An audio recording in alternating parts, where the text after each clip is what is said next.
ఈ మూసిని అడ్డం పెట్టుకొని 1,00,000 కోట్లు 1,50,000 కోట్లు చేసుకొని ఏటీఎం చేసుకోవాలని ప్రయత్నం చేస్తా ఉన్నారా? మీ ఆలోచన వెనుక ఉండేటువంటి మంత్రం ఏందో మాకు తెలుసు. ఖచ్చితంగా మీరు మూసి నదిని మీ ఆస్థాన గుత్తదారుల కోసం ఒక ప్రాజెక్టు తయారు చేయడానికి విషపూరితమైనటువంటి ఆలోచన చేస్తున్న సంగతి ఈరోజు నేను తెలియజేస్తాను అధ్యక్ష. మా మంత్రులు బానిసలే అధ్యక్ష. ఎవరికి బానిసలు అధ్యక్ష? ఈ భరత మాతకి బానిసలు అధ్యక్ష.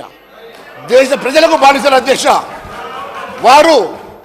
వారి జీవితం అంతా కూడా ఈ ప్రజానీకం కోసము వారు త్యాగం చేసినటువంటి మూర్తులు అధ్యక్ష.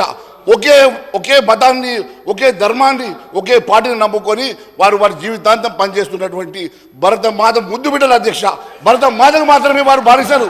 కానీ మీరు ఈరోజు రాహుల్ గాంధీకి బానిసలుగా మారి రాహుల్ గాంధీ దగ్గర మీ కుర్చీ కాపాడుకోవడం మాత్రమే. కేవలం ఆంధ్రకు 15,000 కోట్లు ఇచ్చారు, మాకు ఇవ్వలేదనే కదా అక్కుసు.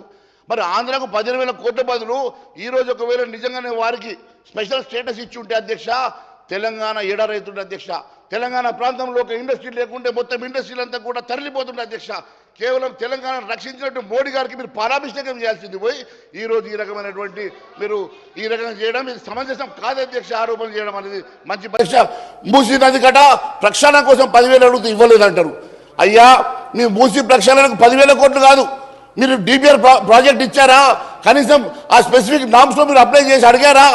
కేవలం ఎందుకండి ఆ రోజు వాళ్ళు కాళేశ్వరంని 16,000 నుంచి 1,00,000 కోట్లు చేసుకొని ఏటీఎం చేసుకున్నట్టుగా మీరు కూడా ఈ మూసిని అడ్డం పెట్టుకొని 1,00,000 కోట్లు 1,50,000 కోట్లు చేసుకొని ఏటీఎం చేసుకోవాలని ప్రయత్నం చేస్తా ఉన్నారా?